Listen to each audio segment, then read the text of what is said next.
Episode 1. Rumah yang bukan milikku. Namaku Kavin Hardana. Usiaku 12 tahun. Hari ini, untuk pertama kalinya aku menginjakkan kaki di rumah keluarga Hardana. Rumah yang seharusnya menjadi tempatku pulang. Tapi, justru terasa asing sejak langkah pertama. Beberapa jam sebelumnya, dunia kecilku runtuh. Mamaku, satu-satunya orang yang selalu menggenggam tanganku saat aku takut, yang tersenyum meski tubuhnya melemah, telah pergi untuk selamanya. Penyakit itu terlalu kejam.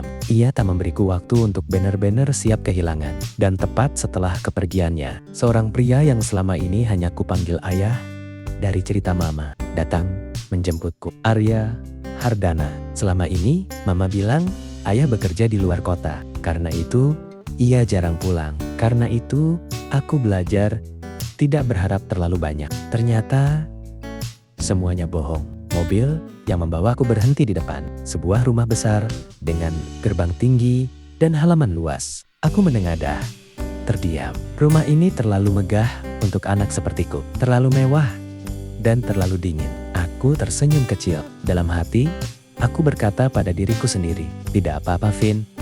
Mama pasti ingin kamu kuat. Mulai hari ini, kamu harus tersenyum." Tapi senyum itu runtuh. Bahkan sebelum aku sempat melangkah masuk ke dalam rumah megah itu, seorang wanita berdiri di ambang pintu. Wajahnya cantik, rapi, tapi sorot matanya tajam penuh penolakan. Ia menatapku dari ujung kepala hingga kaki, lalu menyeringai, "Oh, ini anak pelakor itu." Dadaku terasa seperti diremas. "Aku tak mengerti," kata itu. Tapi nada suaranya menyakitkan. Ayah langsung bersuara, tegas namun gelisah. "Jangan bicara begitu, Sonya.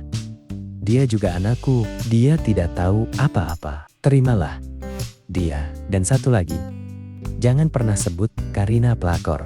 Kamu tahu itu tidak benar." Wanita itu, yang baru ku tahu adalah ibu tiriku, tertawa sinis. "Karina bukan pelakor. Kamu menikah diam-diam, Arya. Keluargamu tidak tahu.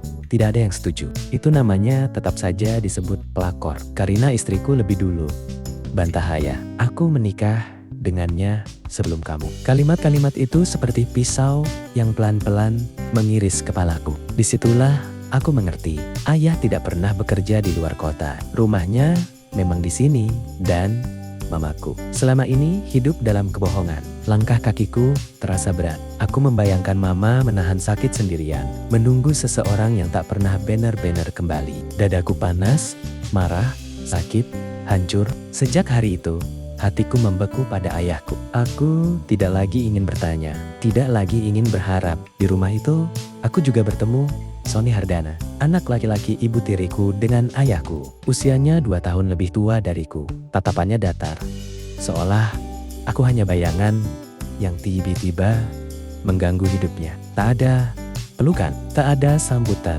hanya kebencian yang bahkan tak kusebabkan. Dan sejak hari itu pula, aku tahu hidup baruku tidak akan mudah. Namaku Kavin Hardana. Aku anak yang lahir dari rahasia, dibesarkan oleh cinta, lalu dilempar ke rumah yang tak pernah benar-benar menginginkanku. Entah seperti apa hidupku ke depan, tapi satu hal pasti, kisah ini baru saja dimulai, bersambung.